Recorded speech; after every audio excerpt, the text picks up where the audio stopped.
Lagi ng baha. Stranded kami na aking sayro. Sana. Tirik na. Na guys, malalim na. Kanina mas malalim pa doon sa unahan. May 3 kilometro pa yung takbuhin namin. Ano?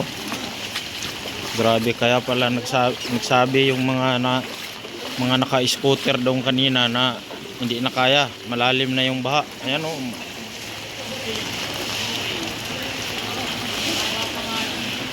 Malalim na. Ayan yung motor ko.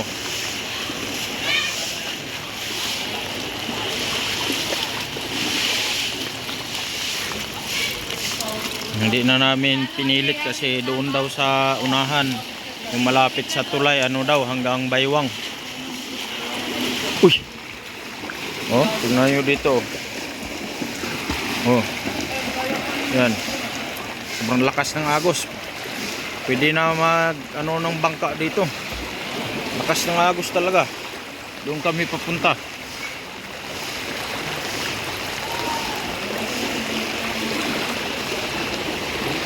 Grabe, lakas ng agos talaga. Parang hindi mo mahakbang yung paa mo pag hindi angat. Dito po to sa Valenzuela na po ito. Itong area na to. Grabe. Hindi na basta-basta. Hindi na. Nawalan pa ako ng data. Buti tumigil ang ulan.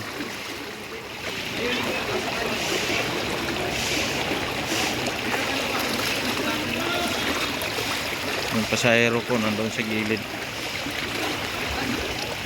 Grabe, bukas ng agos.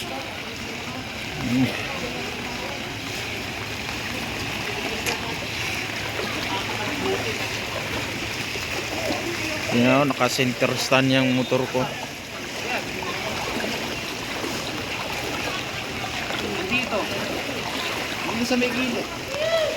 Hindi ko na alam kung anong lugar na to, basta part na ito ng Valenzuela. Ayan o. Ayan, naka-center stand yan.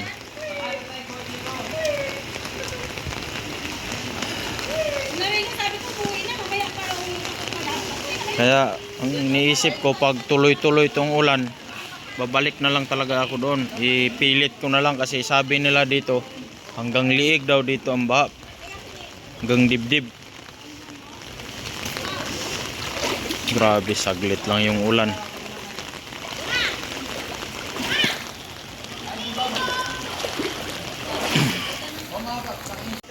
So, ayan guys. Dito muna kami sa gilid. Nagpahupa ng baha. Kasi hindi na talaga kaya. Marami ng mga motor ang tumirik. At yung iba, ano na talaga, tinutulak na lang nila. Hindi na nila pinapandar. Kami, hindi man kami natirikan, pero hindi na kami pumilit kasi sabi nung mga kasalubong namin, yung mga naglalakad, sabi na hanggang Baywang na daw doon sa unahan, malapit sa tulay. So ito nga oh, tingnan mo yung nagbabike. Ayan oh, tingnan niyo yung nagbike. Dito pa lang yan, mas lalo na daw doon sa doon sa pupuntahan namin malapit sa tulay. Ang lakas ng agos dyan oh.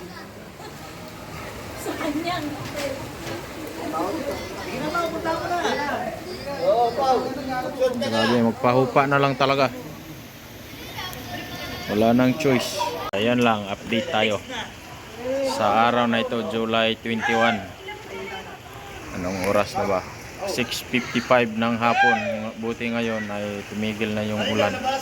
Ambon-ambon na lang, pero kanina mga start ng kasagsagan ng ulan, mga 4:30, mga ganun siguro yun.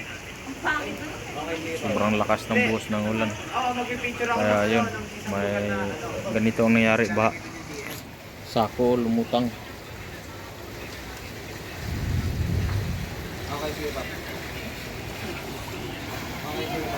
Nabasa na talaga kami kahit na ibubong yung motor. So ayun, hanggang ngayon ay nandito pa rin kami sama ni Sir. Stranded kami, hindi namin alam kung anong oras kami makaalis dito. Bay na lang talaga.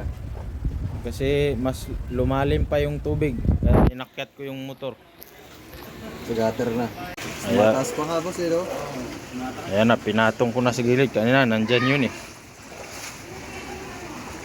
Pasok pa Sila, insurance sir. lang.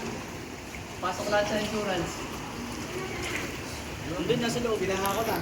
Kung anong oras o patumba. Pero kahit wala ng ulan, Maangat pa rin. tumataas yung tubig. Kanina, kita pa yung simento dyan sa gilid eh. Kaya ganyan yan, kasi andyan sa gutter. Pag bababa ka dyan sa gutter, mas malalim. Tingnan yung bahay doon, pinasok na ng tubig. Ano? Pasok na ng tubig. Ponchicks ah. Ano? Hanggang tuhod na ni Sir. Wala si Patrick ko. Lagpas tuhod na. Wala nang ulan. Ambon-ambon na lang.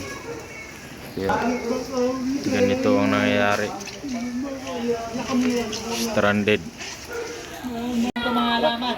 Ayan, babalik muna kami ni Sir. So, siya ang magbibideo sa akin. Kinausap ko lang si Sir. Tapos tutulak ko yung motor kasi tumaas na po ng tumaas yung tubig. Baka hindi na kami makaalis dito. Kasi yung tambutso inabot na po ng tubig. So, yun. Pa-video ako ni Sir. Balik kami doon sa taas. Okay, tara.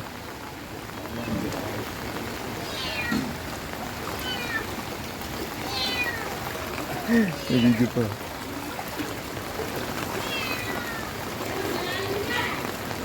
Parang mga kanal dyan, boss? Parang mga kanal? Mga gutter-gutter lang. Wala namang mabutas, ganun? Dito sa mga to. Oo. Wala naman. Wala naman. Pero ingat ka lang kasi yung mga gutter. Okay, boss, thank you.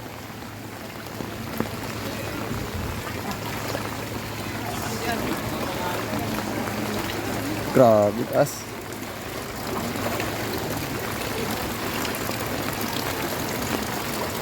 Kaya pa ba? Bigat niyan.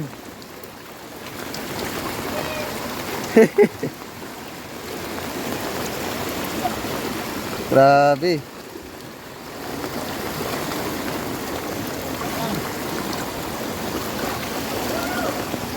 Bewang na.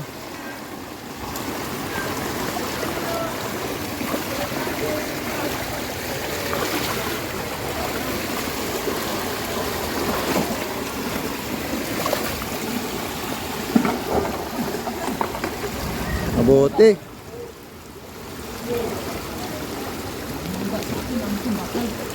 Bote.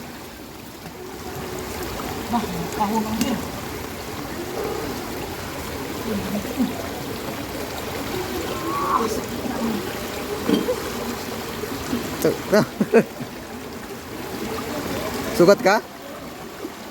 Sugat ka? Sugat?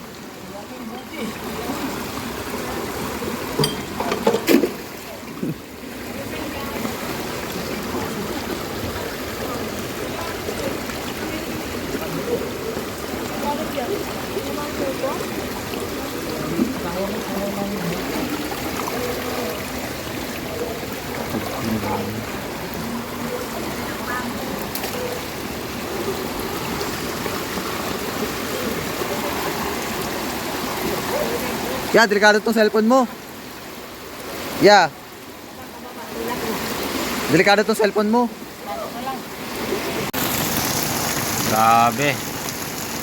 Wala nang tigil. 8:38 na ng gabi. Ano, dati kanina wala pa yung tubig dyan. Ngayon, tumaas na doon na part. Sobrang lalim na hanggang baywang na yung tubig. Tapos yung doon, pinuntahan ko kanina na stranded na lahat. Kalsada doon para ng parking area. Dito lang ako sa motor. Yan, yung sasakyan na puti na yan, ano pa rin yan. Hindi rin yan makalusong kasi doon sa unahan, puno ng sasakyan. Hindi rin siya makadaan. So hanggang umaga na yata ako dito. So, hanggang anong oras uupa yung tubig.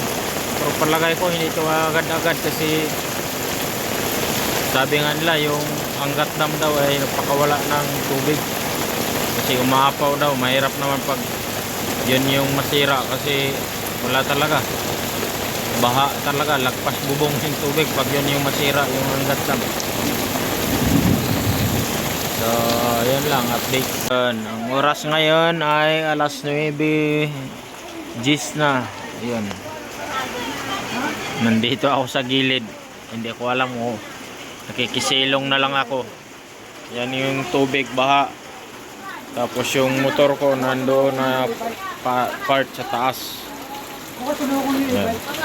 Kanina wala pa yung tubig dito. Wala pa yung tubig. Doon pa lang banda may tubig.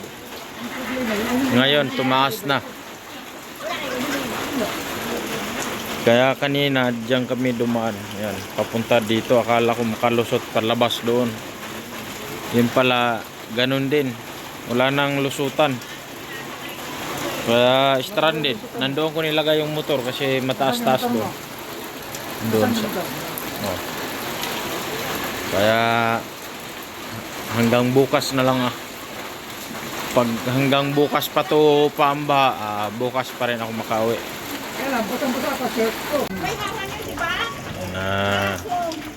Wala nang ulan pero yung doon sa unahan. This year na yun? This year? Oo, pangalawa. Hindi? Hindi kami pangalawa pa lang binabahan. Hindi pa kayo binababa. Pangalawa. May tali sila eh, baka doon yung sa Abelardo. Mga residente dito. Kasi doon sa Agriam, yung sapa doon, lakas ng agos, may tali sila. Diyan malakas din yung agos kaya tinulak ko yung motor. Hanggang tangke na doon sa baba kanina. Wala na, upa na yan. Hindi. Kanina nga wala nang ulan pero tumaas ng tumaas eh. Kasi ano na yung dam. Nandoon na ako kanina Lakas ng alin ko. Lumalangoy yung dam siguro. Sabay-sabay pa. Dara!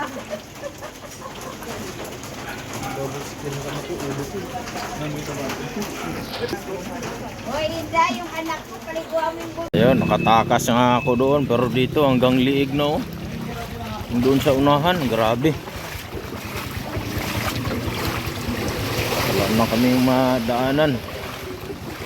Grabe naman, first time.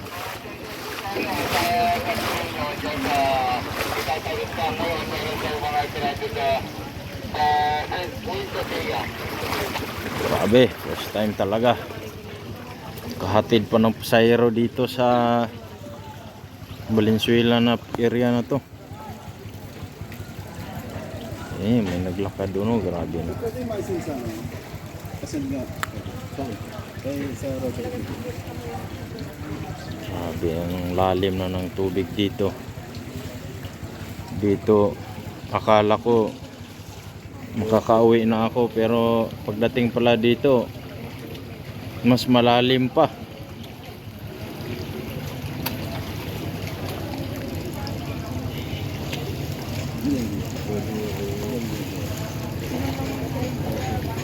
Tapos doon din sa pinanggalingan ko, ano din, stranded pa doon.